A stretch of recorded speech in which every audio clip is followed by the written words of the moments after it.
like to call the committee to order. I would like to remind the audience to be respectful of our witnesses today. Outbursts will not be tolerated and disruptors will be asked to leave the room. I want to thank Director Clapper. I guess the witnesses are not here yet, but I still would like to thank Director Clapper for assembling a panel of witnesses for this morning's hearing on worldwide cyber threats. We know that all of the witnesses' time is very valuable, and we want to take advantage of that today, so I'll keep my comments brief.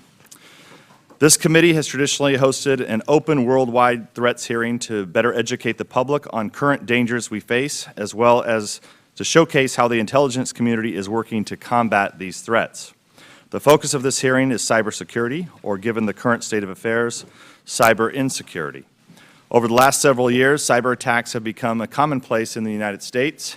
Anthem Blue Shield, Home Depot, Sony, Target, JP Morgan, Chase, and other companies, just to name a few, have been subject to major attacks, resulting in the compromise of personal information of employees and customers alike. But these are just the breaches we hear about in the news. There are many more, both large and small, occurring each and every day across our nation. The U.S. government is certainly not immune.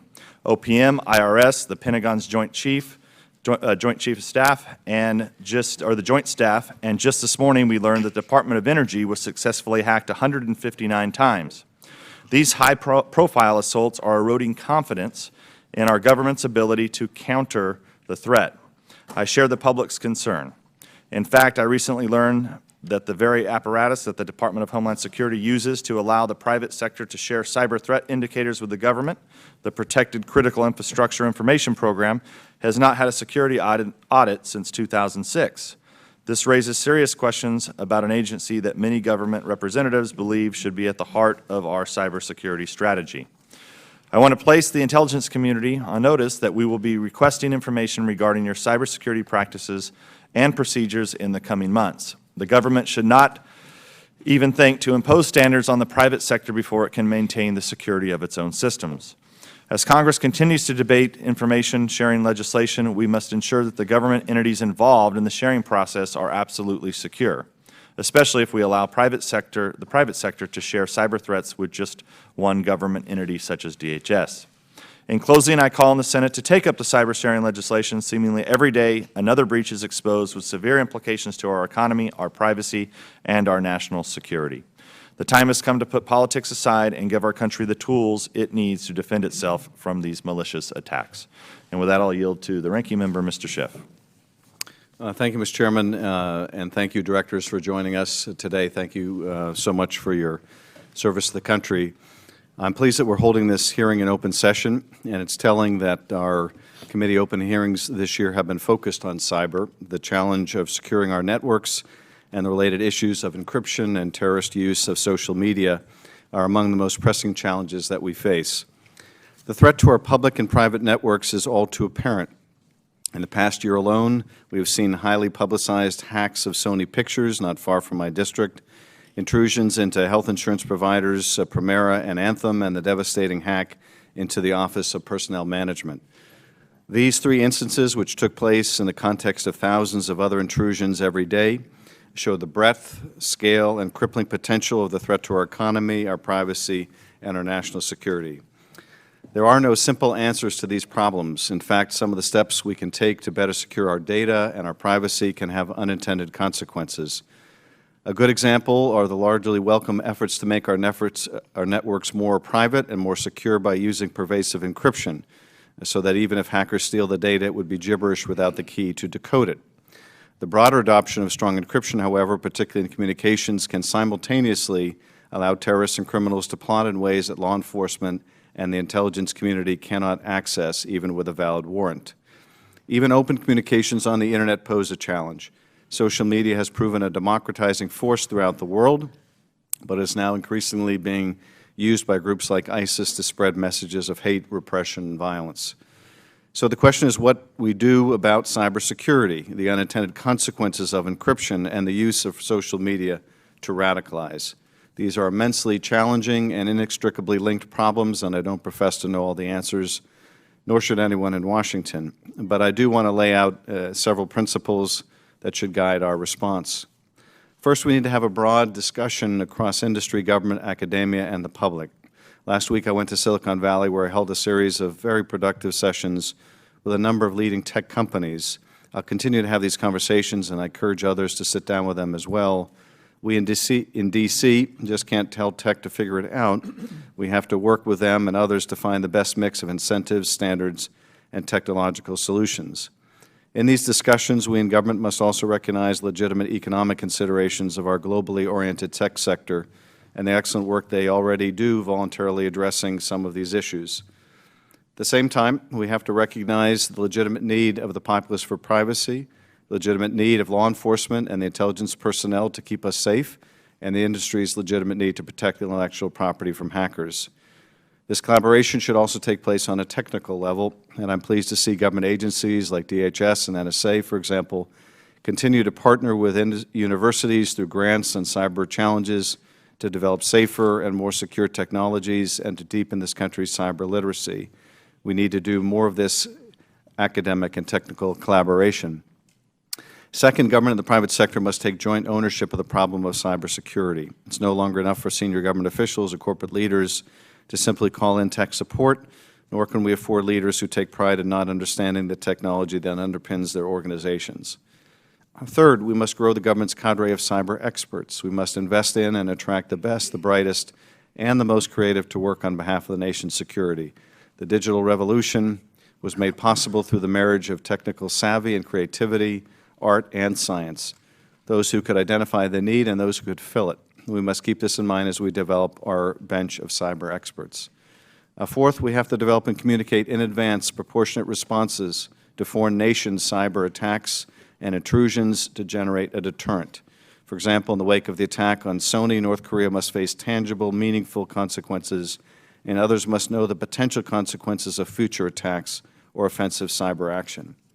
And fifth, we need to advance legislation that catalyzes solutions.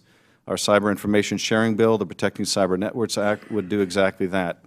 This measure would essentially crowdsource solutions to cyber threats by allowing private industry and the government to share malware in order to understand it and create solutions to defend against it. Already there are private-public cyber information sharing arrangements which are proving invaluable, be it the Defense Industrial Base or the Energy Department's Cybersecurity Risk Information Sharing Program, or among the private sector, as in Facebook's Threat Exchange. This legislation, which has passed the House and is awaiting action in the Senate, would allow these models to go nationwide. Ultimately, the threat of a cyber attack presents no easy solutions. Offense is cheap and relatively easy, while defense is expensive and far more complex.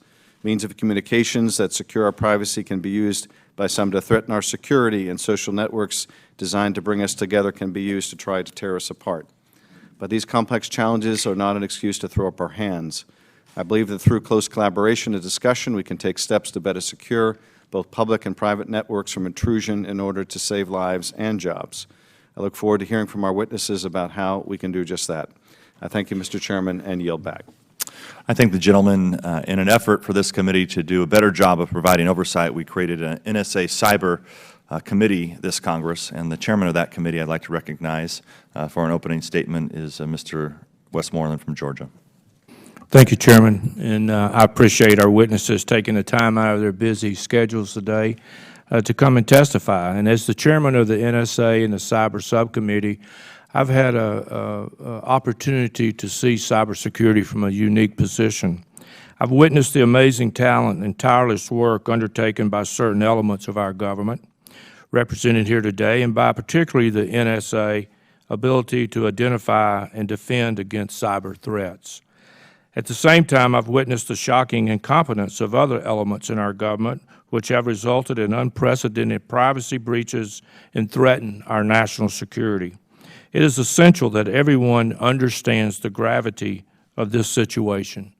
We are under attack right now in the United States. Every second, every day, there are attacks occurring somewhere in this country. Some appear relatively harmless.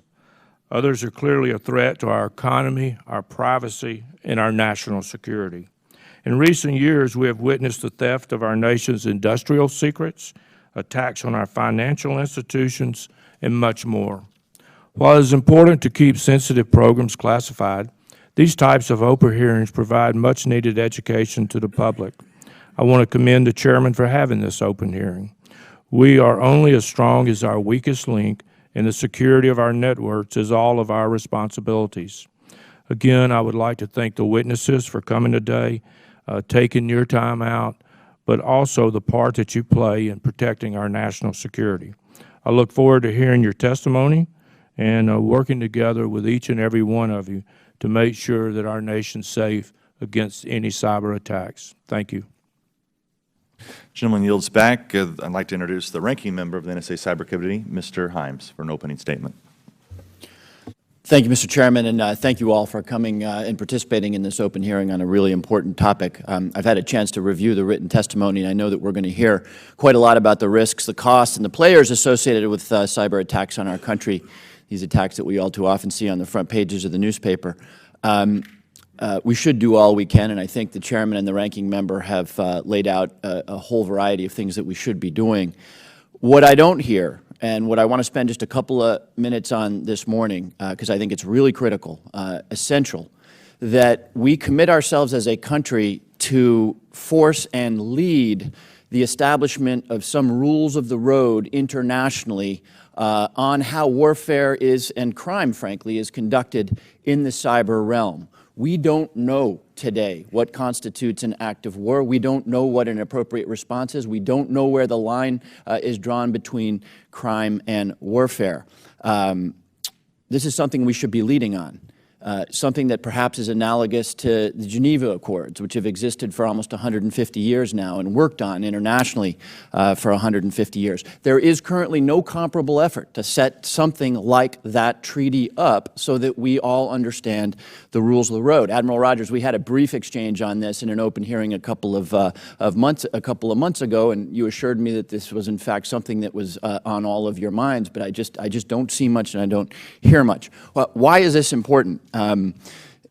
Again, the questions don't have ready answers. Is stealing classified information from us an act of war, or is it just an act of espionage that we do to each other, and maybe we even grudgingly admire those who can pull off that kind of espionage? But what about if that espionage leads to the death of a source, or the death of 100 sources? What if that espionage leads to the death of Americans? At what point does it become an act of war that is responded to in the cyber realm? At what point is it an act of war that is responded to outside of the cyber realm? I don't know that we know the answers to this question.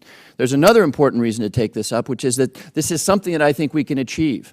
Our global geostrategic foes, whether you're thinking of the Iranians, the Chinese, the North Koreans, or the Russians, they have a common interest in us, with us, in understanding what the rules are and how we might react and how perhaps they should react in a variety of different situations. If we do this, we will also isolate non-state actors, and this is a realm a lot of today is going to focus on asymmetry. This is a realm in which I suspect asymmetry is particularly a challenge for us.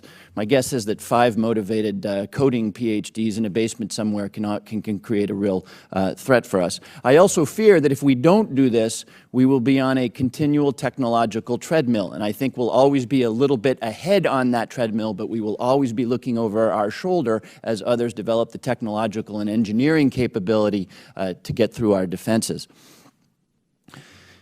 Doing this successfully, I don't think, results in this problem going away any more than the Geneva Convention eliminated war. But I think if you look at the 150 years of the Geneva Convention, it has done some really essential things for the world collectively. So I think it's up to us as members of Congress to push this, but I would just ask that we discuss it some today, that you give your thoughts and perhaps an update on whether we're making any progress in this area, and that as leaders in the intelligence community, you would prioritize an effort that I think could make a real difference. Thank you. I yield back the balance of my time. I thank the gentleman. Well, Director Clapper, I said some really nice things about you right before you walked in, so you'll have to watch the replay on C-SPAN over the weekend to see those nice comments. But it is really a pleasure and an honor to have you and your team here to testify in public before this committee. We have your statement for the record, but we'd like to give you the opportunity to express what is in your statement that you provided to the committee. You're recognized for 5 minutes. Thank you, Chairman Nunes, Ranking Member Schiff, members of the committee. When I testified here on the Intelligence Committee's Worldwide Threat Assessment at the end of February, cyber threats again led our annual threat report, and this was the third year in a row we've done so. My colleagues and I are here today to update you on some of the cyber threats that face our nation and their attendant national security implications, much of which you've already discussed. We will, as you understand, run into some classified aspects that we won't be able to discuss as fully in this open televised hearing. I do want to take note of and thank the members of the committee who are engaged on this issue and have spoken to it publicly, as you did here this morning. So in the interest of time and allow for questions, this will be the only formal opening statement, and then we'll open it up for your questions. So I'll briefly cover some wage. And Director Clapper, I didn't realize, but I think we were going to give you 10 minutes, so don't feel like you're on the clock here. But all right, thanks, sir. I think we should be able to get this done within 10 minutes. And my colleagues and I will be, as I said, open for your questions. So before I begin, I do want to note, and I guess forgive the commercial, but the events of the last few months have reinforced my belief in the need for a Cyber Threat Intelligence Integration Center, or CTIC, as we've come to call it, and I'll speak more to this later in my remarks. Cyber threats to U.S. national and economic security are increasing in frequency, scale, sophistication, and the severity of impact. And although we must be prepared for a large Armageddon-scale strike that would debilitate the entire U.S. infrastructure, it's not our belief that that's the most likely scenario. Rather, our primary concern are the low to moderate level cyber attacks from a variety of sources which will continue and probably expand. This imposes increasing costs, as you indicate, to our businesses, to U.S. economic competitiveness, and to national security. Because of our heavy dependence on the Internet, nearly all information communications technology and IT networks and systems will be perpetually at risk. These weaknesses provide an array of possibilities for nefarious activity by cyber threat actors, including remote hacking intrusions, supply chain operations to insert compromised hardware or software, malicious actions by insiders, and simple human mistakes by system users. These cyber threats come from a range of actors, including nation-states, which fall into, at least in my mind, two broad categories: those with highly sophisticated cyber programs, most notably Russia and China; those with lesser technical capabilities, but more nefarious intent, such as Iran or North Korea, who are also more aggressive and more unpredictable. With respect to non-nation-state entities, criminals motivated by profit, hackers, or extremists motivated by ideology, all are, of course, included in this threat. Profit-motivated cyber criminals rely on loosely networked online marketplaces, often referred to as the cyber underground or dark web, that provide a forum for the merchandising of illicit tools, services, and infrastructure, and stolen personal information and financial data. The most significant financial cyber criminal threats to U.S. entities and our international partners come from a relatively small subset of actors, facilitators, and criminal fora. Terrorist groups will continue to experiment with hacking, which could serve as the foundation for developing more advanced capabilities. With respect to the impacts, again, you've alluded to this already, cyber espionage undermines confidentiality.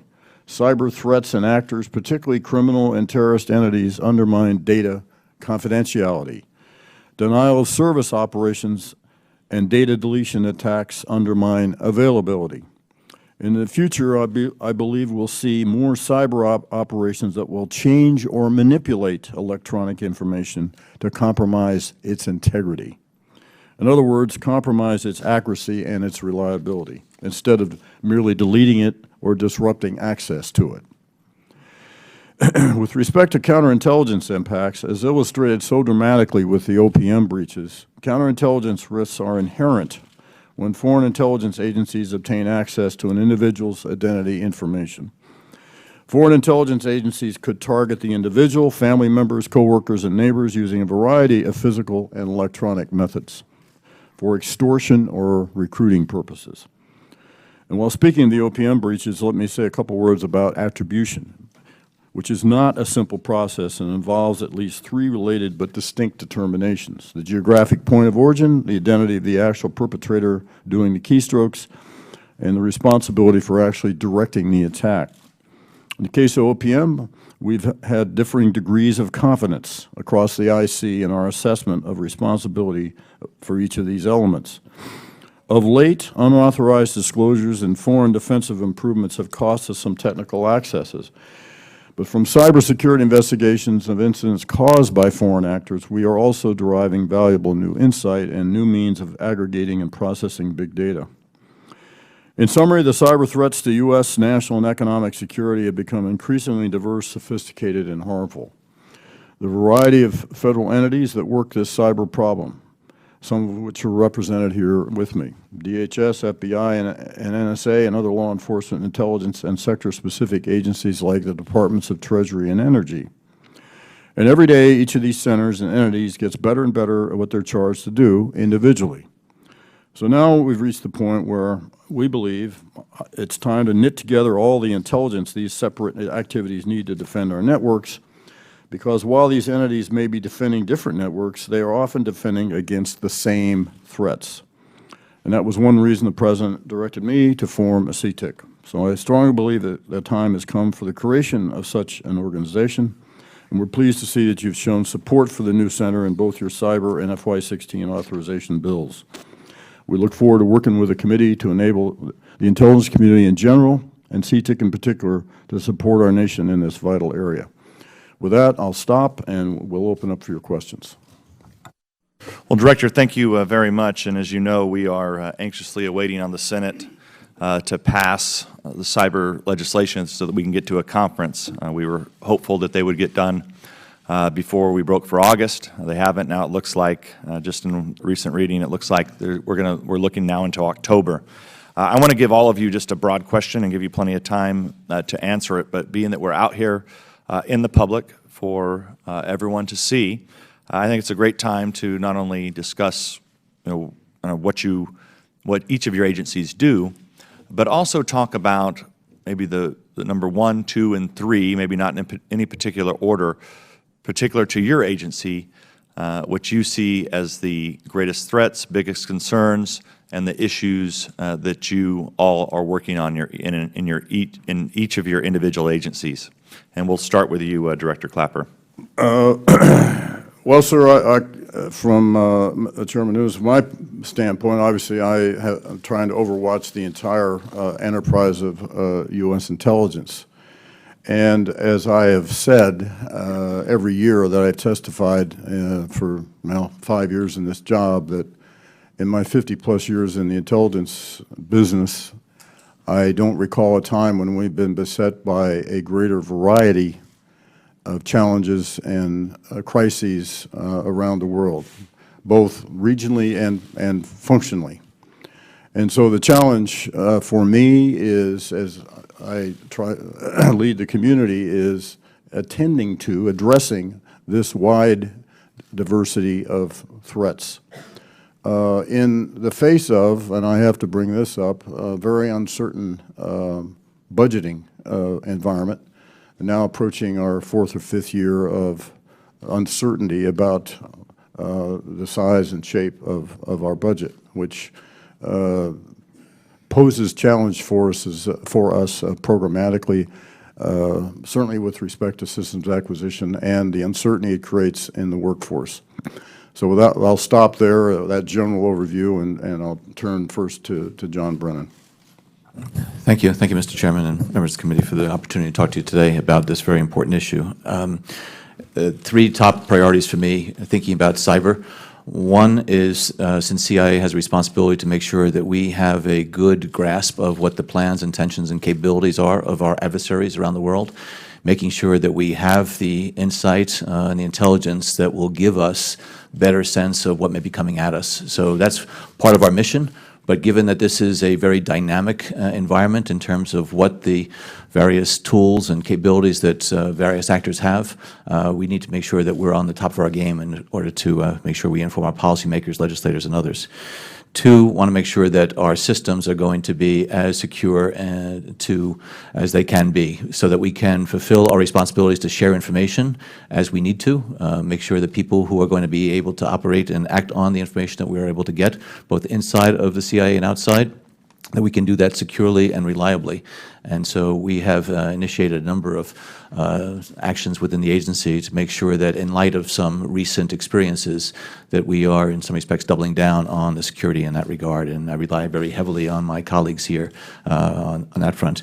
And then third, since CIA is supposed to be operating securely, clandestinely, and covertly, globally, we need to make sure that we have a full appreciation of what that digital domain, that cyber environment, has in terms of both challenges and opportunities, which is one of the reasons why we in CIA have set up, for the first time in over 50 years, a new directorate on digital innovation, so that we are able to bring together the expertise and develop the capabilities that we need in order to carry out our missions, so that we know what we are dealing with when we try to fulfill our responsibilities around the world in an increasingly digitized environment, and the various digital dust that we all pick up every day in our lives. So we need to be mindful of how that is going to impact our intelligence activities and operations. Mike? From an NSA perspective, first in terms of what our mission and responsibilities are, we use our foreign intelligence mission to generate insights as to what cyber actors, nation states, groups, individuals are doing in the cyber arena, with a view towards ensuring that we have insights as to their efforts against the United States, our allies, and their interests. Also, importantly, from an NSA perspective, in our information assurance role, we are responsible for developing the cryptographic standards for all classified systems within the Department of Defense. We also apply our technical capabilities, partnering with others within the DoD to generate the technical standards to help ensure the security of all of our classified systems within the department. And then we apply our information assurance expertise more broadly, partnering with the FBI and DHS, both to support more broadly within the federal government and also within the private sector. So those are our roles. In terms of what concerns me, priority number one clearly is ensuring the defense of our own networks to ensure we're able to execute our operations in a secure manner. Also ensuring helping to partner with others to ensure the defense of the DoD and more broadly the .gov domains. When I look at it from a threat perspective, I would argue three things really as I focus in the future. Efforts aimed against U.S. critical infrastructure. Well, the second item to me is, are we going to see a shift in a trend from not just outright theft of information, but are we going to start to see a focus on manipulation or changing of data once someone is able to gain access to a system? So we start to question the validity of what we all are particularly looking at. And then finally, in the counterterrorism arena, do we start to see groups start to view the web as a weapon system and not just a way to dispense ideology, recruit, raise money? Do they decide they want to take it to another level? And we clearly already see very open and public conversations about that now. Director Comey. Thank you, Mr. Chairman, Mr. Schiff, for having me here today. The FBI's mission is in the United States to detect and respond to all the threats that come at us through the internet, through cyberspace, which is increasingly every threat we're responsible for, whether that's counterterrorism, counterintelligence, or all the many criminal threats that we focus on. At the top of our threat stack when it comes to cyber are the nation-state actors, both their intelligence activities in the United States and their theft activities in the United States to steal our innovation, our ideas, our energy. And in responding to that, my primary concerns are making sure that we have the folks, we have the equipment they need, and we have the deployment that makes sense to respond to that threat. General Stewart. In DIA, our primary responsibility is to understand the military capabilities of our adversary. So in this space, we're particularly interested in how an adversary uses the digital environment to command and control forces, conduct ISR, so that we can counter his capabilities in this space.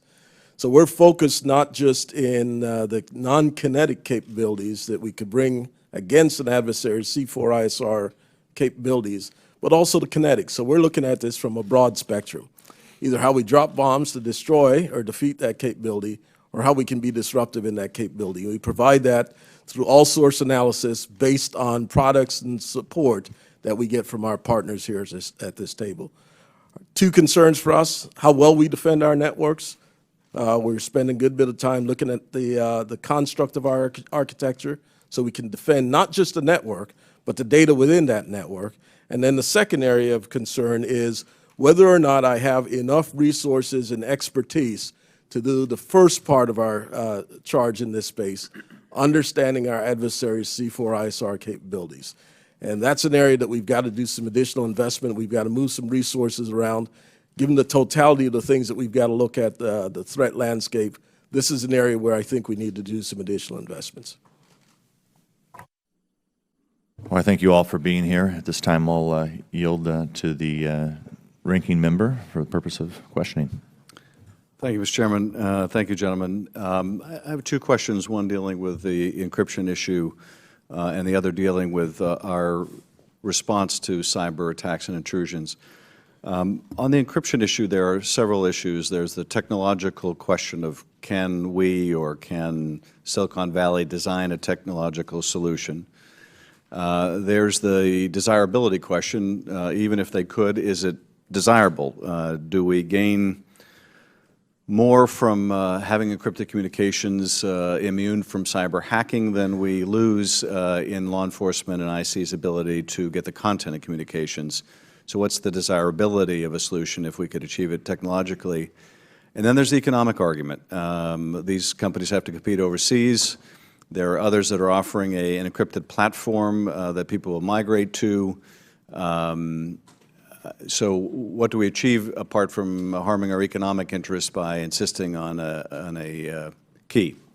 So I wonder if you could address those arguments that we hear from industry about this. How do you evaluate it? And on the technological issue, 20 years ago, the National Academy of Sciences did an analysis of a related encryption issue and the Clipper chip, and came up with a neutral and thoughtful analysis. Would it be worthwhile to have them take a look at this question? Is there somewhere we can go for an objective answer to the technological question that is held distinct from the economic interests at stake? Is it worthwhile pursuing that kind of a neutral analysis?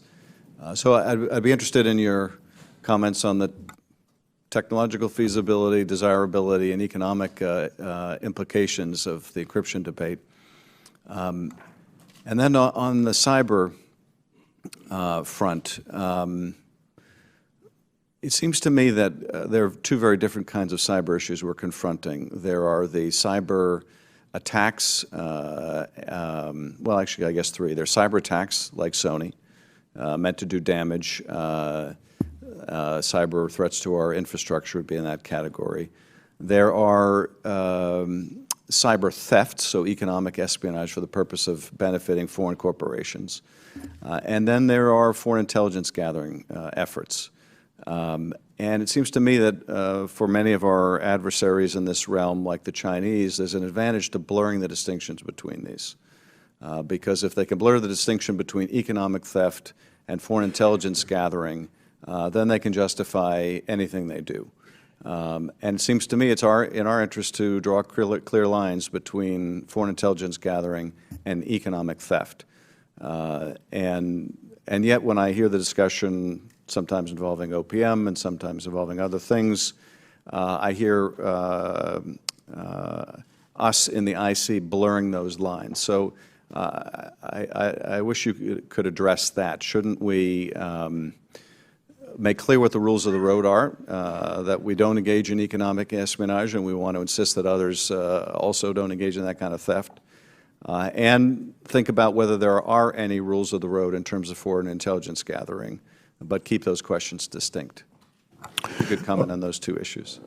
So let me, I think I'll turn for those two questions to two of our panel, and I'll start with Director Comey and then Admiral Rogers. Okay. So I'll offer a reaction on the encryption question. Right. Thank you, Mr. Schiff. First of all, I very much appreciate the feedback from the companies. We've been trying to engage, excuse me, in dialogue with companies, because this is not a problem that's going to be solved by the government alone. It's going to require industry, academia, associations of all kinds, and the government. I hope we can start from a place where we all agree there's a problem and that we share the same values around that problem. When I hear people talk about the crypto wars, it throws me because wars are fought between people with different values. I think we all share the same values here. We all care about safety and security on the internet, right? I'm a big fan of strong encryption. We all care about public safety. And the problem we have here is those are in tension in a whole lot of our work, increasingly in counterterrorism and criminal work and counterintelligence work. And given that we care about the same things, I hope we can all agree that we ought to come together to try and solve that problem. I've heard from a lot of folks that it's too hard, and my reaction to that is, really? Have we really tried? Have we really tried? When I look at industry today, I see companies, I'm not going to name them here, but major internet service providers who are able to comply with court orders because they strongly encrypt in transit and they decrypt when it crosses their networks so they can read our emails, so they can send us ads. I've never heard anybody say those companies are fundamentally insecure and fatally flawed from a security perspective. So I don't think we've really tried, and I also don't think there's an it to the solution. I would imagine there might be many, many solutions depending upon whether you're an enormous company that's in this business or a tiny company in that business. I just think we haven't given it the shot that it deserves, which is why I welcome the dialogue, and we're having some very healthy discussions. And with respect to the second part of your question, sir, I mean, I think you've correctly characterized there is no one-size-fits-all to describe the spectrum of activity that we see out there. I think that's one reason why you see response to different events are not always the same. We try to look at each event in its own context. Sony clearly, for example, in the first category, as you've suggested, an offensive act designed to create damage, versus much activity we see, which is clearly designed nation states attempting to gain economic advantage, whether that's for competitive purposes or attempting to steal insights that they can in turn generate and use themselves to develop capabilities that are of interest to them. The theft of information, I think it's one reason why to date we've tried to be somewhat nuanced, if you will, in how we as a government have responded. I think it also goes to the comments in some of your opening statements about the long-term end state I think we have to get to here is this idea of acceptable norms of behavior and what's within reason and what is not within reason. And we clearly understand nation states use the spectrum of capabilities they have to attempt to generate insights in the world around them. But that does not mean that the use of cyber for manipulative, destructive purposes is acceptable. That does not mean that the use of cyber for the extraction of massive amounts of personally identifiable information is acceptable. And we're going to have to work our way through how do we develop all that in a much more refined way than we have to date.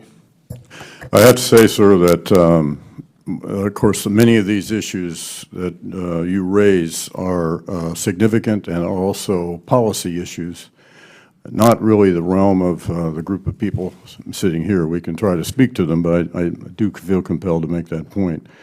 And on your concern about conflating or not distinguishing between cyber threats for economic purposes or for foreign intelligence, you're quite right. It's not that we don't make that distinction, but the adversaries, notably the Chinese, do not. They don't see a difference at all in the ultimate purpose for which they extract data from us. So I just want to, kind of make that distinction. I also, and this is a personal view, with respect to that which is conducted for espionage purposes, I just would caution that we think in the old saw about people live in glass houses, we should think before we throw rocks. So these are very, as you correctly and appropriately allude, very complex policy issues. If I could just drill down once more on both very narrowly. On the latter issue, are there any rules in the road when it comes to foreign intelligence gathering? Or is it futile to even try to develop them because if a nation decides it's in their national security interest, they're going to do what they're going to do? Or should we try to establish some rules of the road for foreign intelligence gathering? And on the first point, if Director Comey, you could just give your thoughts on what you make of the economic arguments that other companies are going to do this. There's an advantage to having healthy American companies in this area, both from an economic and a national security point of view. Aren't we at risk of losing that? Jim, go ahead, and I'll answer the other. So I think it's a reasonable concern. I have two reactions to it. First, I think it's incumbent upon us as a country to decide how do we want to govern ourselves and our affairs. What's the right thing for America? There are lots of costs that come with being an American business, right? You're not allowed to employ children. You can't pollute the environment, right? We impose all kinds of rules on people that other countries don't, which is a disadvantage to our companies. But we've decided we want to be a certain way. So I think we ought to start there. But look, I'm not blind to the fact they have to compete in an international marketplace with other countries that share our values. So I got to imagine an important part of this is going to be an international set of norms where countries that care about those same things, safety on the internet and public safety, come together and establish this is how we will act, right? For example, I can imagine us saying, if there is a neutral and detached magistrate that has found a basis, right, under the law for this information, then it can be obtained and the company must find a way to provide it. That's the way the rule of law that governs our allies around the world is, and I think that would be an important part of any agreement that resolves this. And I hear from our allies all the time. The French want the same thing, the Germans, the British. So I think that is something that could be done. So I would just comment that on the rules of the road issue, that I think it's fair to say the United States has more rules governing the conduct of foreign intelligence than any other nation on the planet, exemplified by PB 28, which, of course, governs particularly the conduct of signal intelligence in this country, and to some extent extends civil liberties and privacy protections to foreign citizens. I don't believe any other country does that. So we do have an elaborate set of governance tenets that influence the conduct of intelligence in general and signal intelligence specifically. Don't see too many other partners that would similarly align with us. Thank you, Mr. Chairman. So if I may, Admiral Rogers, anything you want to add? The only other comment I would make is, in many other areas, we have been able over time to develop a set of norms about what is sense of what is acceptable, what is not acceptable. And I think over time we'll do the same thing in this environment, but we clearly are not there yet. And I would just reinforce the DNI's comment about there are very specific things that I find foreign intelligence organizations doing in the cyber domain that, quite frankly, are illegal for us that we cannot do. I mean, it's a very different set of rules out there in many ways between us and the activities I see others engage in. Gentleman yields back. Yield 5 minutes to the gentleman from Georgia, Mr. Westmoreland. Thank you, Chairman. We passed a good cyber bill, I think, out of the House that allowed businesses to share information without the liability question. And as Adam mentioned that, you know, we hear about attacks and then we hear about intrusions. When does playing defense become offense? In other words, if some of these companies have picked out a marker, we have determined where it is coming from. Do we continually play defense with that or try to come up with a better defense? Or is some action that we might take going to be considered offensive to whether it's a nation state or you know, another company or whatever? Where is that line at? So for us, particularly on the DoD side, I'm pretty comfortable that we've got a fairly well understood characterization of what is defensive in nature in terms of actions and response. The bigger challenge in some ways is there is still uncertainty about how would you characterize what is offensive and what is authorized. Again, that boils down ultimately to a policy decision. And to date, we have tended to do that on a case-by-case basis. In terms of your fundamental premise, I think importantly, and a comment that I certainly make when I'm part of the discussions, a purely reactive defensive strategy is not ultimately, I think, going to change the dynamic where we are now. And the dynamic we find ourselves in now, I don't think is acceptable to anyone. Well, when you say it's a policy issue, are we talking about a policy issue that comes out of the White House?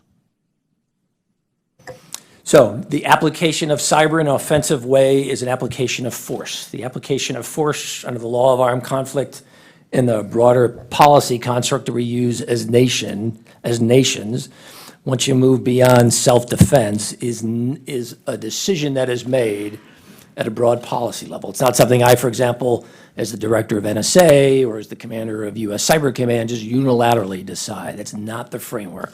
Again, not unique to the cyber world. It's the same fundamental construct we use for the application of force in the kinetic world within the Department of Defense and more broadly in other areas. So how is that sifted out? I mean, who makes that determination? So it depends on a case-by-case basis, but clearly the Secretary of Defense has granted some authorities, the President retains some authorities at his level, and that's all part of the process that we work through, and we deal with each individual event on the merits of its own. Well, you understand that when the public hears the word attack, it gives off a little different meaning than if we say intrusion. Right, which is one reason I think you also raise an important point. Terminology and lexicon is very important in this space. And many times I'll hear people throw out attack, act of war, and I go, that's not necessarily in every case how I would characterize the activity that I see. So there is a good distinction to make, and just using the OPM breach as a case in point, that really, although it's been characterized by some loosely as an attack, it really wasn't, since it was entirely passive, and it didn't result in destruction or any of those kinds of effects. So that the distinction you point out, and thank you for doing that, is quite important. And as Admiral Rogers says, the lexicon, the terminology is crucial. If a company or they discover that they're being attacked by a certain entity or whatever, and they use a means to stop that attack. In other words, they can figure out how to stop that attack. Can they do that offensively, I guess? And what would differentiate between an offensive move and a defensive move? Yeah. First of all, it's a clear line in the United States, right? It would be a crime for any private actor to engage in an offensive cyber operation, to penetrate without permission the computer system of another. That's a statute that this Congress has passed. I think, so that's a clear line. I think it also makes good sense to those of us in the intelligence community that we don't want self-help because of the nature of the cyberspace is that there are unforeseen consequences that are could be dramatic and unforeseen. I think, getting back to the definition, I think that's what we're looking for, is a definition of what is offensive and what's defensive. But thank you very much, and I yield back. Gentleman yields back. Gentlelady from Alabama, Ms. Sewell. Thank you, Mr. Chairman. I want to thank all you gentlemen for your service to this nation, for all the important work that you're doing in your various agencies. I wanted to drill a little bit deeper into the question that Congressman Westmoreland raised. Director Clapper, you suggested that the OPM information that was stolen wasn't used for any nefarious activities to our knowledge right now. Wanted to know what your thoughts were about how the information that was stolen from OPM or from Anthem is being used by these cyber actors. Well, what we've done is speculate how it could be used. And again, the distinction I was just making with Congressman Westmoreland had to do with the terminology of saying that the OPM breach was an attack. And I don't, again, getting back to the definitional issue, we wouldn't characterize it that way. What's of great concern with respect to the OPM breach, which I spoke to briefly in my opening statement, had to do with potential uses of that data. And of course, we're looking thus far, we haven't seen any evidence of their usage of that data. And certainly, we're going to be looking for it. But it's of great concern to the employees who are potentially affected, and as well as their families and coworkers, in terms of how it could be used in a very damaging way, not only institutionally in terms of, particularly for intelligence people, but in general, how this could be used to inflict financial damage, for example.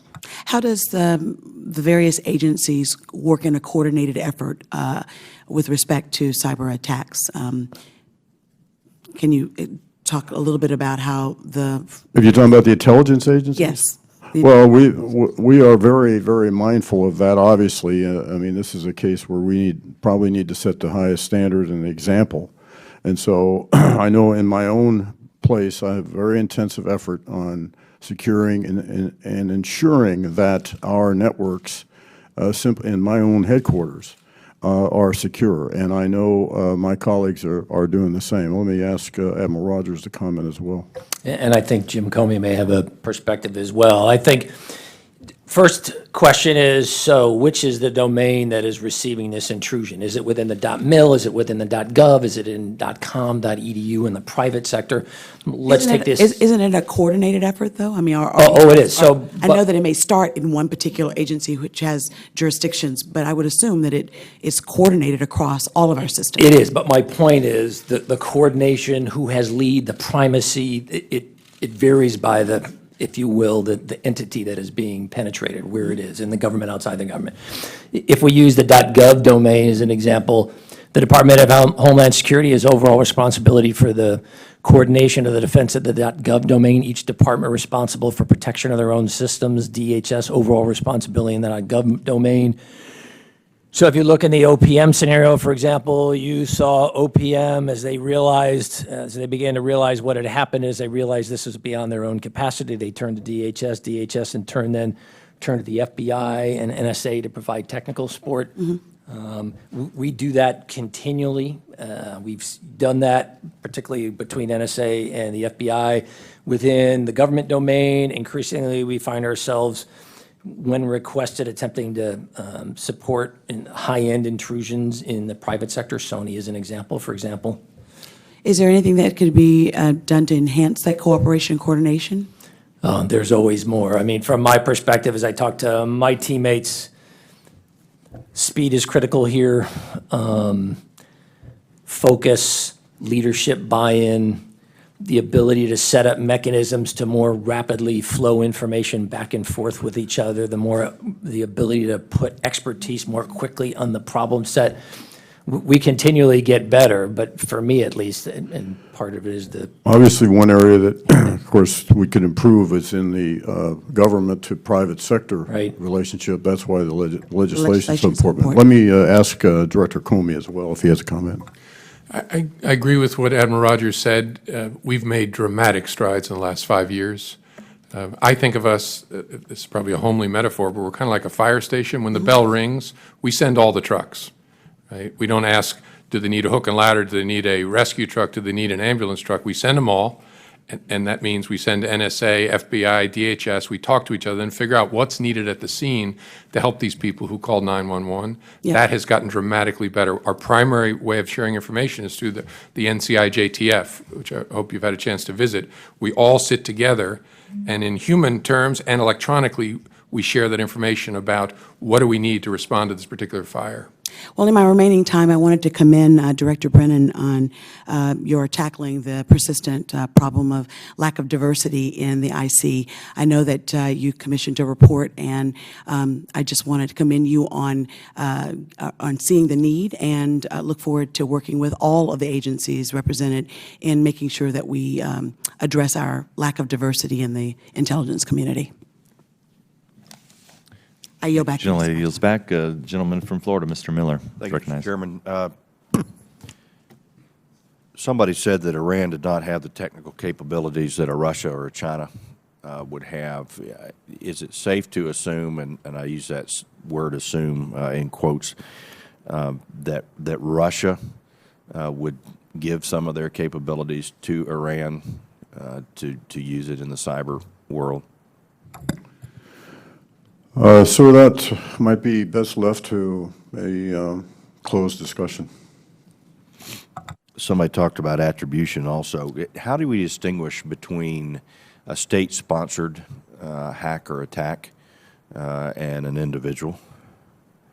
Jim, do you want to try that? The way we do in almost any other circumstance, we try and see what facts we have to connect the individual at the keyboard to a particular government. Sometimes it's direct evidence, sometimes it's circumstantial, sometimes it's the tools used. We put together those facts and say, what judgment can we make to attribute? There's always a human being at the keyboard, that human being to a particular state actor. And the only other comment I would make is, and then we'll compare the activity that we've observed with that which we have observed historically over time, looking for similarities, other connections we've previously been able to determine. Are most of the attacks designed to glean information or to disrupt? Well, again, the terminology attack versus gleaning information, and to this point, it's either been, disruption of a website, for example, but more commonly just purloining information.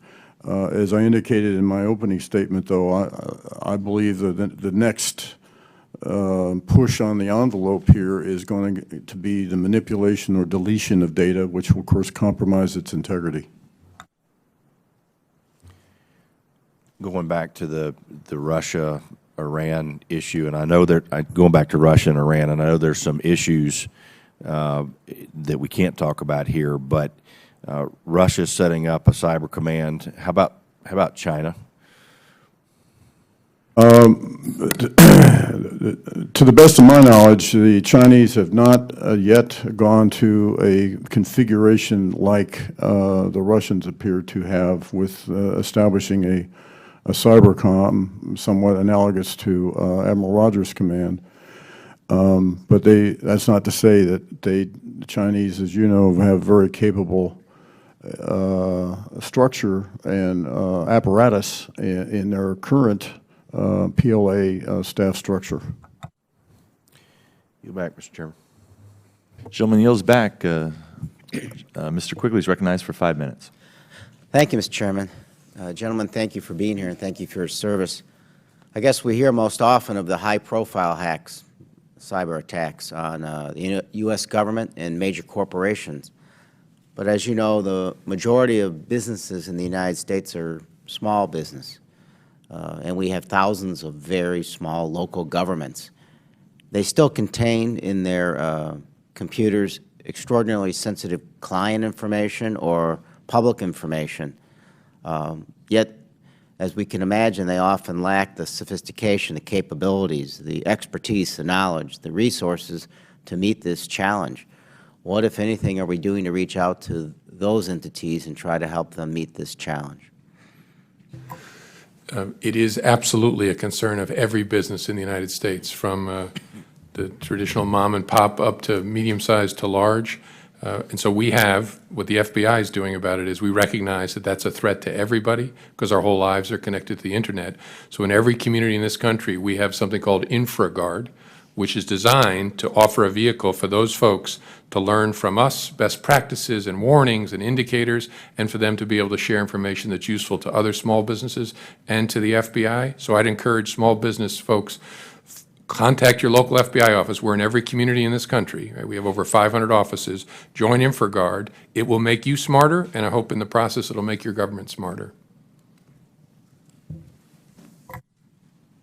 I would just add as well the responsibility, and they're not, only because they're not represented here today, is the Department of Homeland Security, which does have a responsibility for engaging at the state, local, tribal, and private sector segment. And I appreciate that, but the lack of resources, we hear so often that it's becoming cheaper and easier to hack and more expensive and difficult to defend.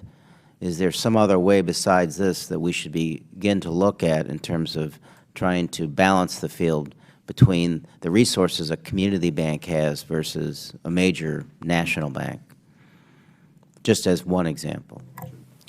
One of the things that we need to continue to do better as a federal government is equip our state and local partners, right, to investigate crimes that are digital in nature. And that's something that sheriffs and chiefs are hungry for. The FBI and the Secret Service are pushing out lots of training, pushing it out online, so people from their desk in a police station become a certified cyber investigator. The reason that matters so much is there's never going to be enough federal agents to answer the calls, to answer the bell of tens and tens of thousands of small businesses who need help. And so we've got to equip our local partners to be able to offer that assistance. Thank you so much, and I yield back, Mr. Chairman. Gentleman yields back. Now yield to the Chairman of the Agriculture Committee, Mr. Conaway. Thanks, Chairman. Director Clapper, you mentioned the dark web in your comments, and it maybe Mr. Rogers may be a better answer, but could you give us a better description of what that means and how it's being used? And can you tell if information that's been purloined from somewhere else is actually being sold in that arena? Jim, the dark web. The dark web is that portion of the internet that is not touched by any of your normal search engines. So you won't find it through Google or Yahoo or Bing or anything like that. You have to go looking for it. And so it requires specialized knowledge, and often to operate that requires specialized software. Because it is not reachable and it is hidden, sort of a below level, below the waterline, it's attractive to people who want to avoid any kind of scrutiny. So it's very attractive to criminals of all sorts. So have you seen it actually being used to sell information that's been stolen elsewhere? Oh, certainly. We just took down a forum in the dark web that was being used to trade information, personally identifiable information, and skills. What the hackers have done is that hacking has become so sophisticated, it's become specialized now. So no one does all the different pieces that are necessary to steal your identity and then cash it out. And so it is on those places in the dark web that they meet each other, and someone who specializes in cashing out can talk to someone who specializes in stealing, and someone else who has a specialty in hiding things on a particular server can sell their services there. So it is a world full of criminals, which is why investigators for the FBI and our partners spend a whole lot of time there. So do you have the right tools or the right, I mean, is any of that activity that should be criminal that's not criminal yet? Are there areas where we need to improve what you can do in that arena? I think by and large we have the tools, Congressman, and what we're trying to do is, with our international partners, that's the key. Because just finding the bad guys from the United States doesn't help us if the bad guys are all around the world. So the operation I just mentioned involved 20 countries simultaneously locking these guys up. So we send a message that you think you're hiding from us, but you're not hiding from us. The dark web is not a safe place to conduct criminal activity. So I think we have the tools in the FBI to get in there and find them. And what we're getting better at is building those international relationships. Do you have the requisite authorities to do what you need? I believe we do, yes, Okay. sir. Without getting into details, can you assure us that whether it's a breach or an intrusion or an attack at OPM, that at this stage you reverse engineered what happened well enough to try to begin to put in place appropriate protections elsewhere in the .gov world? I don't think that's something I'm best to speak about.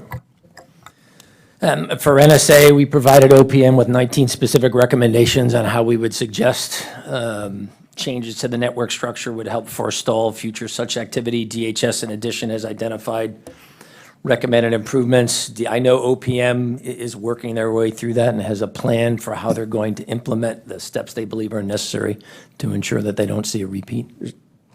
It's not your lane, but they can't be the only ones who had the problem. Is it that information, those recommendations being shared beyond just OPM? Yes, so part of what we try to do, and it really goes to Representative Sewell's point, every time we find ourselves with a major incident, we try to ensure that the insights we generate from that are shared more broadly, both across the government with our private sector partners, because we're the first to acknowledge it's likely others will attempt to replicate the same kind of TTPs, as we would say, the same techniques they're using again. So we try to make sure we share information broadly.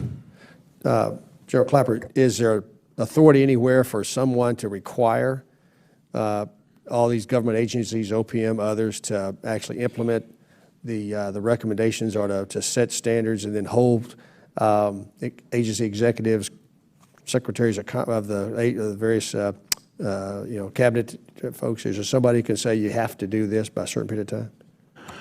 I can't quote you a chapter and verse, maybe others here can, but I think it just from the simple standpoint of institutional responsibility for I know that- attending to their networks. Yeah, they all work for the president, but it's a little, you wouldn't expect him to call down and make sure it happens. Is there someone in the hierarchy of folks who work close enough to the president that that can actually be required to happen? Mike, can you help me with that? If there's a... I mean, in the aftermath of OPM, more broadly across the federal government, the White House set up a task force that specifically designated a series of concrete steps that were required to be executed. My memory is we had to finish it all within a 90-day time frame, every department across the government. But as the DNI has indicated, I always try to remind people, in the end, this is all about accountability and leadership, and how you prioritize in a tough environment where you're competing for limited resources. You've got 1,000 challenges you're trying to deal with as a leader, trying to ensure that you're sending a strong message to your organization, your subordinates, about what your expectations are and what's acceptable and what's not acceptable, and fundamental lapses in your ability to protect information that our citizens have shared with us from a government. I think if you want to point to an institution in the government that has that responsibility for the government-wide, it's probably the Office of Management Budget. And of course, appropriately, they have the power of the purse. Exactly. Thank you, gentleman. Yield back. Gentleman yields back. The gentleman from California, Mr. Swawell. Thank you, Chair, and I want to thank the panelists and the IC for your work this summer. We took down some planned ISIL attacks in America. It was cooperation in the community, and the FBI made some very helpful arrests. And that highlights, I think, that we have to be perfect.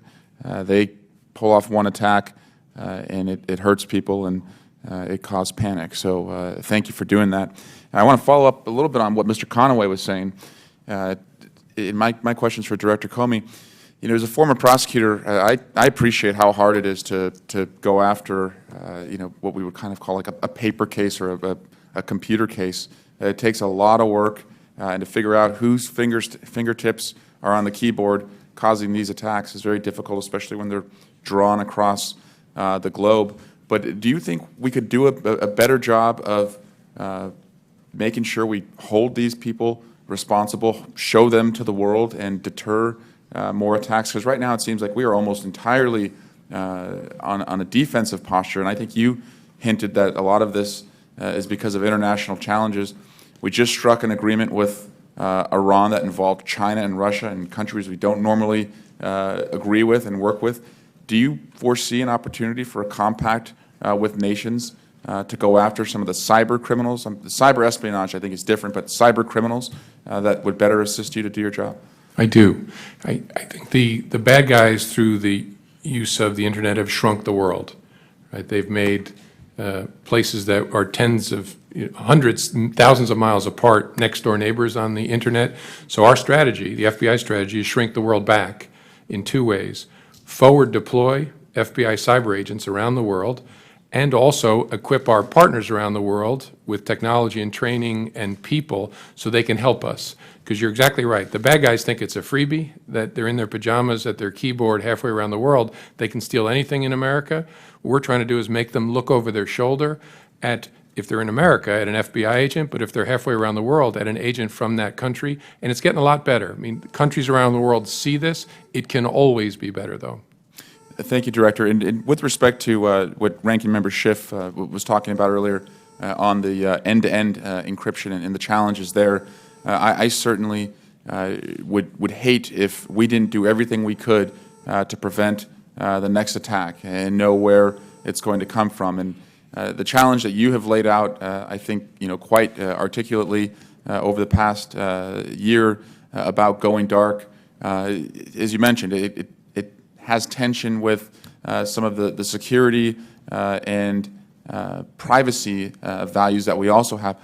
How do you see us reconciling that? And you mentioned making sure that we work with industry. It's not just policy, but back at home in the Bay Area, it sometimes seems like we've forgotten about September 11th, and privacy is a paramount concern. How can we reconcile the two as lawmakers and also with industry so that we don't look back and see that we could have prevented an attack, but we were dark?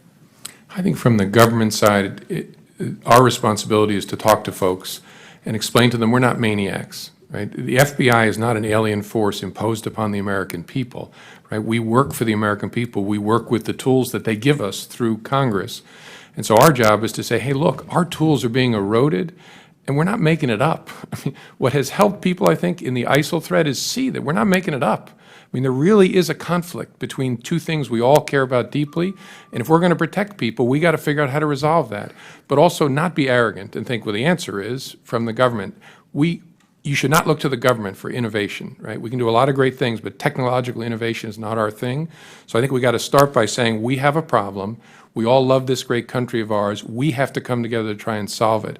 And I say that to everybody who tells me it's too hard. I really believe we have not given this the shot that it deserves. And we're going to continue talking about it to try and demystify it and blow away this nonsense that we're at war with each other. This shouldn't be venom, right? We should all care about the same things and figure out how to solve it.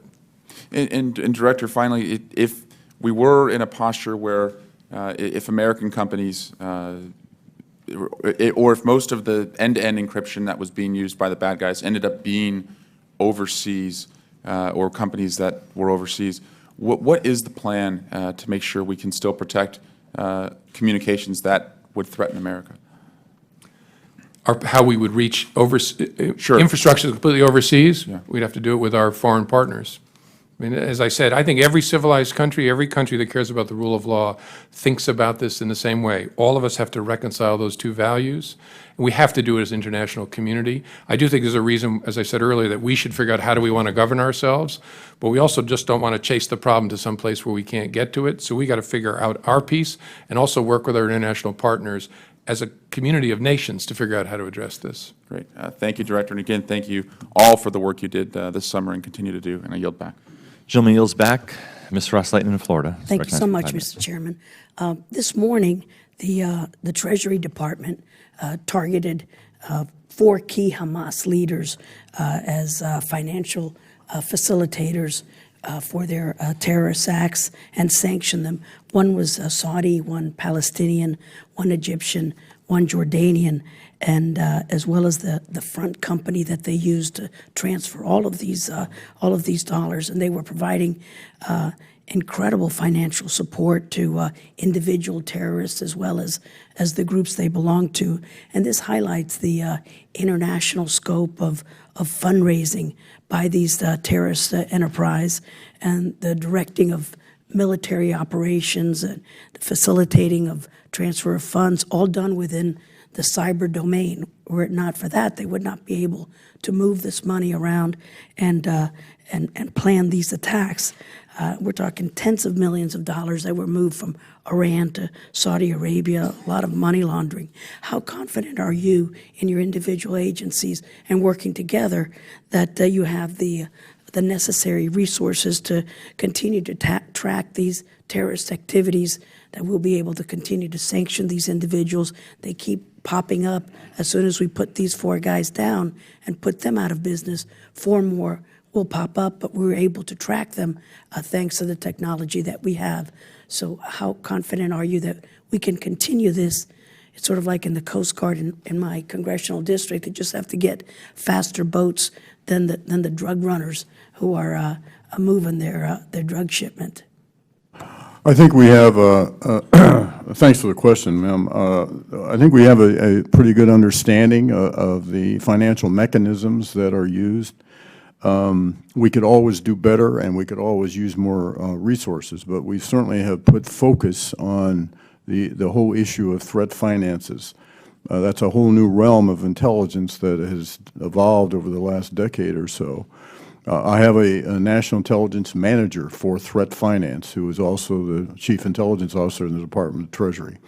So we have very good linkage, I think, across the community, bringing to bear all the resources of the community, SIGINT, HUMID, et cetera, to focus on this. But it is a constant challenge because, as you've, I think, implied in bringing this up, this is the lifeblood of international terrorist activity. John, do you have a comment? I think we certainly have the tools. We're trying to make sure we utilize all of our various intelligence capabilities. But as Jim mentioned before, we have PPD 28, and there are issues related to access to metadata, bulk collection, other types of things that I think it gets into this issue about what can we do for security purposes, but what also might, in fact, impact on privacy, civil liberties issues. So the Treasury Department relies heavily on intelligence community to make sure that they have the sufficient basis to designate these individuals, and I think we, as Jim said, we're working very closely with them. Is there something that we can do in terms of changing any laws that would allow you to do your job better in a way to bring down these terrorist organizations and the financial wherewithal? Rather than respond off the tops of our head, why don't we take that for the record and give that some thought? Thank you, sir. Thank you, Mr. Chairman. General yields back. Mr. Turner is recognized for 5 minutes. Thank you, Mr. Chairman. Again, thank you all for being here, and thank you for your diligence on an issue that is an incredibly important one. Not only is it an issue, as Director Clapper has said, of us losing information, but of the prospects that ultimately we could be looking at a change in the trend that where, as Admiral Rogers was saying, either manipulation of data or actually damaging of data and effectiveness. But I want to ask two questions that relate to coordination. General Stewart, good to see you again. Last time you and I saw each other, you were at the National Air and Space Intelligence Center in my district at Wright-Patterson Air Force Base. Thank you for being there. My concern on the first question on the issue of coordination is with respect to ISIL. And following on Mr. Swawell's question, you know, we have the director of the FBI, of course, who's trying to ensure that where we have ISIL, who's using social media to recruit individuals, that he find those individuals in the United States and thwart their opportunity or their planned attacks. But of course, obviously with DOD, their goal is to find these individuals and bring justice to them so we neutralize the threat as they continue to operate. ISIL's use of personnel, trying to target military personnel and also facilities through social media is of a concern, of course, across the country and in my own community at Wright-Patterson Air Force Base, even if public events have been canceled. But when it goes to bringing justice to that individual that's not in the United States, the director of FBI is not involved, the DOD is, and coordination is an issue. And I'd like, General, if you could speak a moment about the issue of the concern of our ability to bring justice to them and what our progress might be there. And the second issue is with respect to the Office of Personnel Management. Again, back to the National Air and Space Intelligence Center, I have thousands of individuals in my community at Wright-Patterson Air Force Base that are very concerned about the data breach, specifically with the SF-86 submission and the information that's contained in there. Director Clapper, you mentioned that there are personal effects both on that could be damaging on financial information, actions that could be taken to them individually. It also includes their families. But you've got the next layer of then what happens with our national effectiveness as that information is compromised. And I'd like, if you could speak for a moment on the issue of coordination, of that you're all dependent upon OPM to protect the information of the people that allow your agencies to be effective and to function. General? Congressman, the DIA enterprise extends not just here in Washington, but down to the combatant commands, to the service intelligence centers, and out to the forces that are on the ground in respective AOR. We coordinate daily on activities that we see across that entire spectrum of the enterprise. So we're in contact with the services, we're in contact with the combatant commands, we're in contact with our analysts here at our regional intel centers to make sure that we get the best characterization of the threat, best characterization of what they're capable of, and more importantly, if we can target them, how do we get that targeting data down to those forces that can, in a kinetic way, in a combat way, bring justice to these forces, to our adversary. And so I feel very comfortable that we are talking. So not only are we talking to those units below us, but we're also talking laterally. None of what I can do at DIA can be done without the efforts of NSA or the things that are being done at CIA. So we bring all sources of information together, package that to all our consumers from the national level all the way down to our forces on the ground, and then we hopefully can bring that targetable information that will strike those actors in a very kinetic way. And then, Director Clapper, on the issue of also personal risk, it also includes the professional risk of the danger of this information being out. If you could speak to that for a moment, knowing that there's thousands of employees who are very concerned about that breach. Well, that's quite right, sir. There is potentially, and I emphasize the word potentially, great risk. It's certainly in the case of intelligence people, particularly those assigned overseas, and in certain covered categories. That's a great concern of ours. What we have done through the auspices of the National Counterintelligence Security Center is to do as much education as we possibly can on what the potential implications are, both, as I said, institutionally and individually. But at this point, we haven't seen, as we discussed before, actual evidence of the use of any of this data in a nefarious way. I want to ask Director Comey to comment as well. Yeah, I agree with Director Clapper's characterization. I worry with our workforce, it's been a little confusing that I have talked to my workforce about this, that we've got everybody credit monitoring. That's actually not my worry about this information. I feel like that's buying people flood insurance when their neighborhood just burned down. The fire is what I'm worried about. It's not people's credit cards and their credit rating, given what we think the information was taken for. We've seen no indication of it being used to hit anybody's credit rating or credit accounts. I don't think that's the concern. At the same time, I don't want to put people completely at ease because, as Director Clapper said, there's a significant counterintelligence threat that's associated with someone having this information, a nation state. Gentleman's time has expired. Gentleman from Ohio, Dr. Winstrup. Thank you, Mr. Chairman. And thank you all for being here with us today. You know, we talk a lot about China, Russia, North Korea, Iran, non-state actors, and we're concerned with attacks and nesting and the dark web, et cetera. How much of what we're seeing is taking place from within the United States?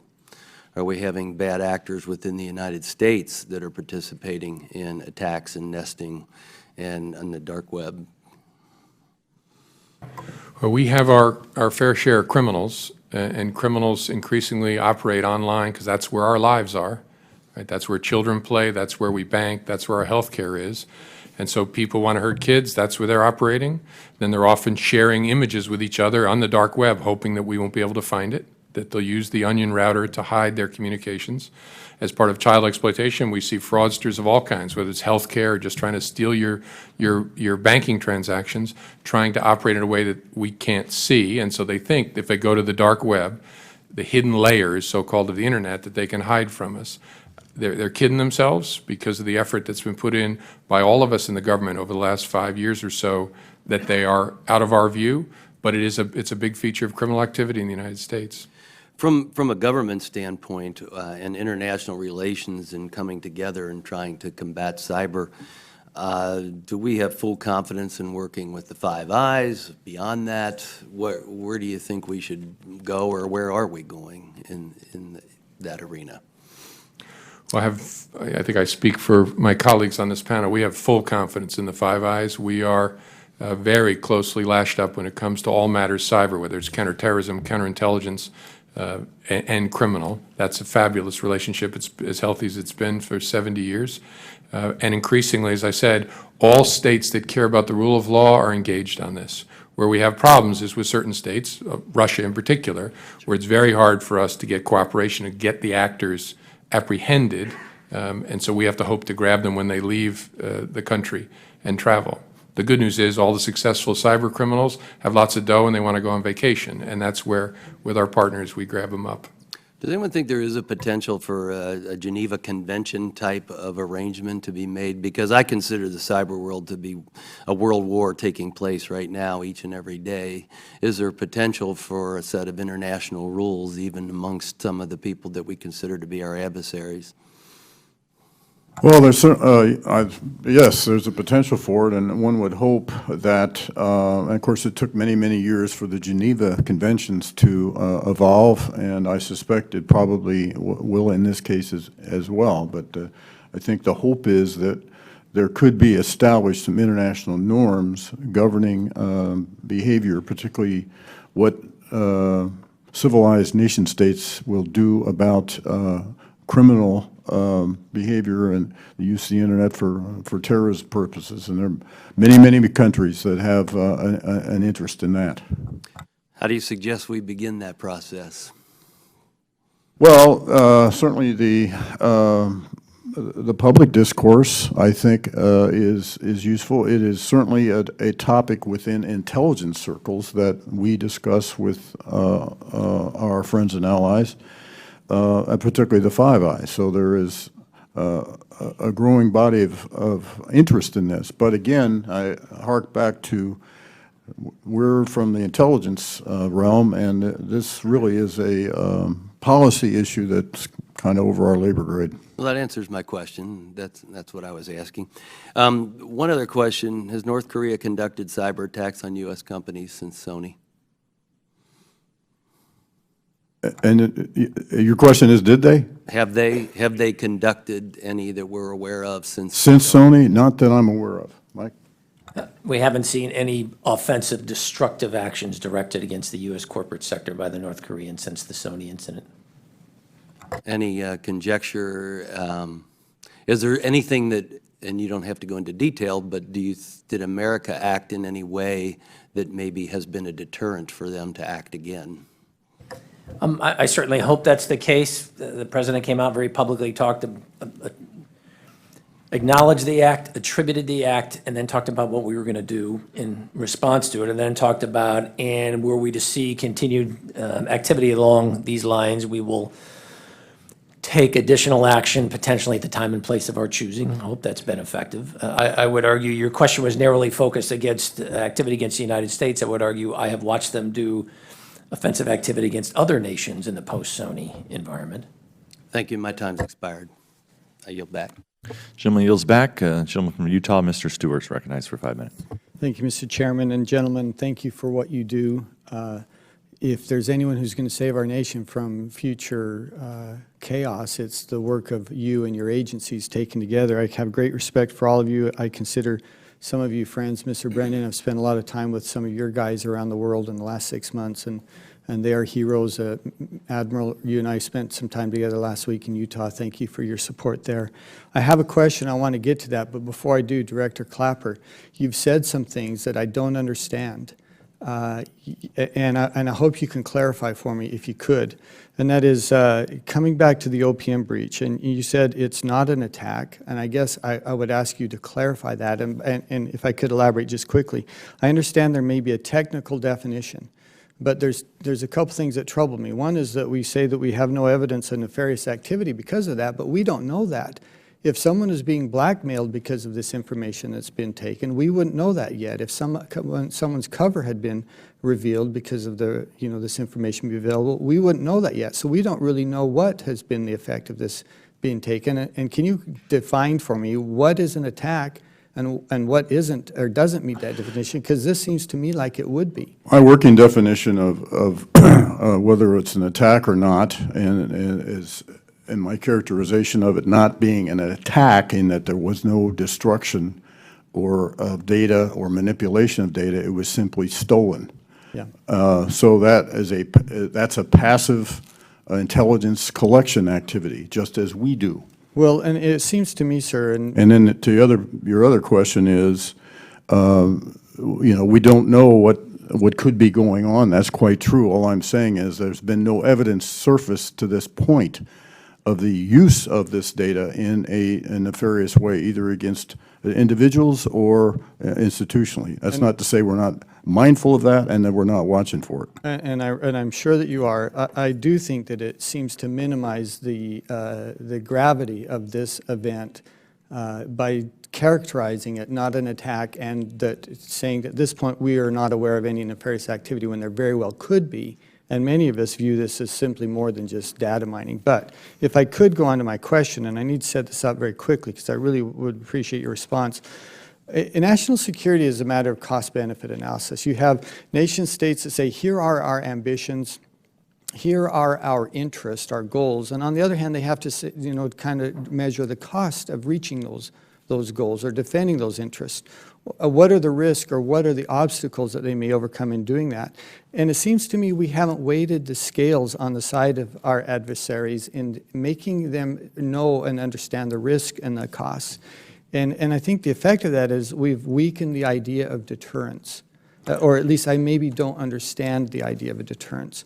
And it seems to me that when we see these attacks, as we have in the recent past, some of them associated with nation states, but they seem to act with impunity. And can you help me understand what is our policy regarding deterrence? And I know that there's some regards to that you wouldn't want to talk about, but it seems to me if we can be more open about how we will respond, that could act as more of a deterrence. And I'm not sure that we've done a very good job of doing that yet.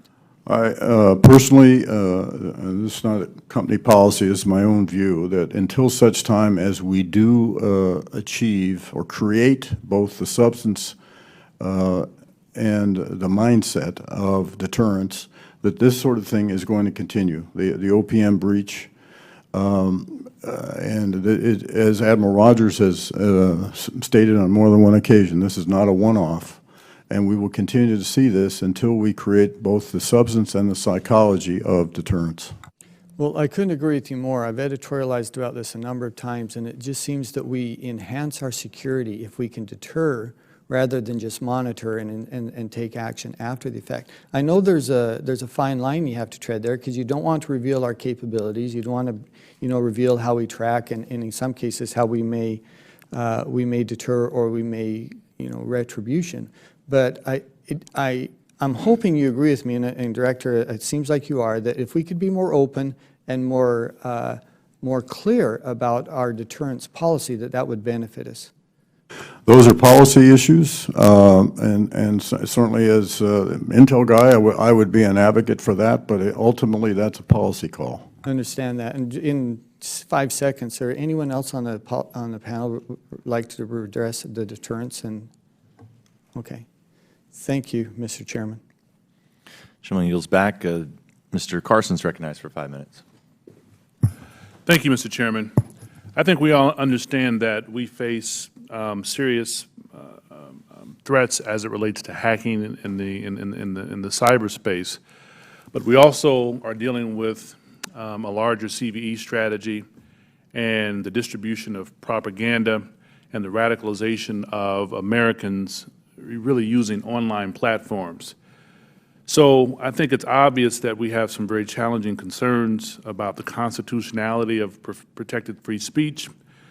My first question would be, how effective are these online radicalization efforts domestically? Are there particular subsets of our society that are most greatly influenced? Secondly, outside of encouraging voluntary compliance by Google, Facebook, Twitter, and others, what authorities do you guys have to forcibly remove propaganda and other recruiting materials? And what authorities could Congress empower you with to help in those efforts? I think I can respond to that, Mr. Carson. First of all, they are, as we've seen over the last 6 to 9 months, these recruitment efforts using social media are highly effective. ISIL started investing in it about 12 to 15 months ago, and the fruit of that was seen with all the people we had to arrest to stop plots late this spring and this summer, because social media works, whether you're selling sneakers or selling the poison of the so-called Islamic State. So it works. In my experience, the social media companies have been highly responsible and responsive in trying to take down media that is offensive and that is related to a terrorist group. The challenge of social media is it's the most complicated spider web in the world. And so you end up having a hard time finding it, and then when you find it and shut it down, it chases to some other place. So it is an enormous problem, and I don't have a simple answer to it. But I do want to say they have been responsive and responsible in my experience. The people who respond to it are troubled minds, people seeking meaning in their lives, and folks seek meaning in all different kinds of ways. Unfortunately, there's an audience for this kind of poison that they'll find meaning in the ultimate battle. At the end of times through the Islamic State. That's craziness, but troubled souls, and we see people who have problems with alcohol or problems with their families or problems with the law and are seeking an orientation in their life, are responsive to this kind of stuff. The FBI's piece in that is trying to do two things at once. First, send a strong message of deterrence, that this is not a way to find meaning in your life. This is a way to find years, maybe decades, in a federal prison. So that ought to factor into people's consideration. And to equip police officers and community service providers and parents with the markers of radicalization. We've gone back through every case we've ever seen and developed a matrix of these are the things that are indicators of that journey, and we're trying to equip people with that so they can see it and help reorient the person. Has the Citizens Academy been active in increasing awareness or even more community engagement as it relates to a larger CVE strategy? Yes. Citizens Academy is a part of every FBI field office where we invite community leaders to come in, learn about the work we do, and then go out into the community armed with an understanding of the challenges we face. And they're a key part of that because nobody wants to see these people turn to the dark side in that way. And so our goal, again, we have to be careful because we care deeply, as everybody in this room does, about the First Amendment. So we don't want to have the FBI in the business of trying to tell people, here's the true meaning of Islam. First of all, we're not qualified, but we should be nowhere near that. What we want to do is equip the good people of the United States with an understanding of the markers of radicalization so they can have those conversations. Well, that's an important work, and we appreciate the work that the Bureau does and the rest of the agencies represented here.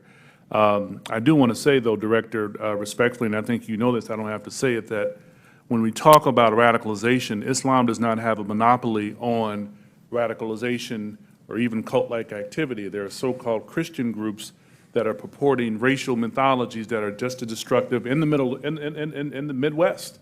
When I worked at the Fusion Center, a lot of the calls that we got dealt with white supremacist groups claiming to represent Christianity. Judaism is represented as well in other groups. So I think that in our larger CVE effort, perhaps we can educate the public that Islam does not have a monopoly on radicalization, but we appreciate what you guys do. Thank you. Thank you. I yield back, Mr. Chairman. Gentleman yields back. Mr. Pompeo is recognized for 5 minutes. Thank you, Mr. Chairman. Director Clapper, did I have it right? Good portions of the Patriot Act expire next year. Is that right? Tell me what efforts the intelligence community has put in place. We struggled mightily with respect to a handful of sections, Section 215 and others, to get them put in place in a way that was meaningful and helpful and allowed you to all to perform your functions. Tell me what efforts that you all are engaged in contemplating what happens if those provisions do expire and they're not renewed, or any efforts you're engaged in you or the administration are engaged in ensuring that those provisions do not come off the books.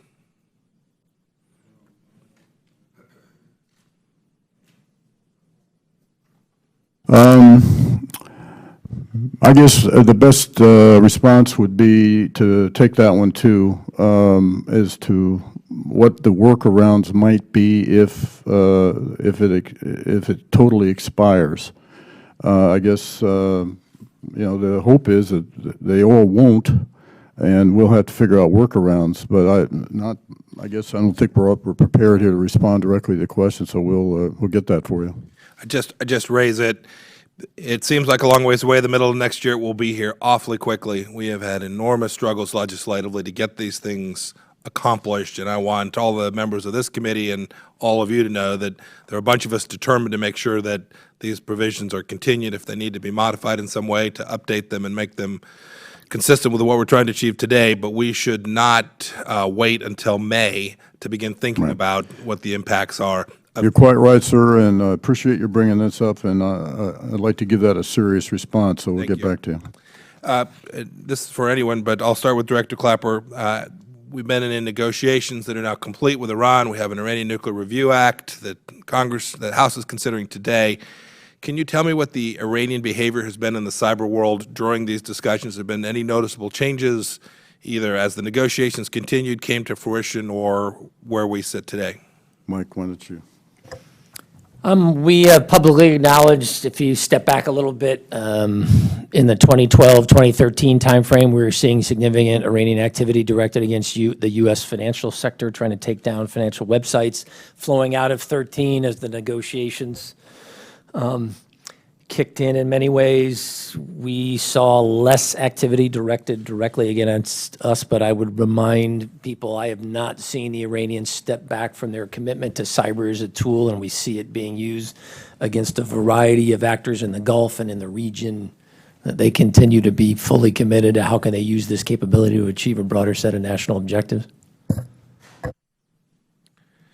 Thank you. Mr. Chairman, I yield back my time. Gentleman yields back. The gentleman from Connecticut, Mr. Himes. Thank you, Mr. Chairman, and thank you, all of you, for your commitment of time to us this morning. I want to return to a theme that I was promoting in my opening statement and ask just a couple of questions related to clarity around international norms in the cyber realm. First question, I guess I directed it at Mr. Clapper. There is some debate as to whether currently existing international treaties and international laws of war are perhaps sufficient to provide the clarity that you need operationally. And I understand there's a policy question here, but I'm asking an operational question, which is, do you think that that's true, or do you see the cyber realm as distinct enough from the territorial or other realms such that it would be operationally helpful to have specific clarity around laws and norms in the cyber realm? Well, I'll offer an opinion, and that's all, not because it is, as you say, a policy issue. I do think that there needs to be some norms that are specifically tailored for the cyber domain. It's, to me at least, somewhat analogous to the chemical warfare conventions. That it has some technical aspects that I think need for them to be meaningful and effective, need to be adapted, perhaps drawing on some of the principles of what we now know as international norms in other realms. But I do think there needs to be some tailoring. Mike, you have a view on that? No, I would echo that. I think that there are mechanisms out there and frameworks that we can draw on. There's certainly some differences within the cyber arena. I'm the first to acknowledge that. I think the important point you raise is clearly we still do not have enough clarity. And clarity, particularly if I put on my operational role as Cyber Command, clarity is everything to me, because that enables speed, that helps enable speed of response, generally help generate better outcomes. So I think it's important for us as a nation, and I would argue more broadly internationally, to come to a sense of, so what are these terms? What are these definitions? What is a framework that enables us to quickly decide what's acceptable, what's not acceptable, and what's an acceptable response? Because currently the environment we're all in right now, I don't think anyone is satisfied with the environment we find ourselves in right now. Thank you. So last question is, I guess, where are we? Is this an effort to which your respective organizations are actually contributing significant resources, prioritizing? And obviously there's groups that aren't represented here, like the State Department, that would be pretty critical. But is this something you perceived broadly within the U.S. government as a priority? Well, I think it's clearly a matter of discussion in the interagency. And I think you're quite right. The State Department is probably the better institution to speak to than intelligence.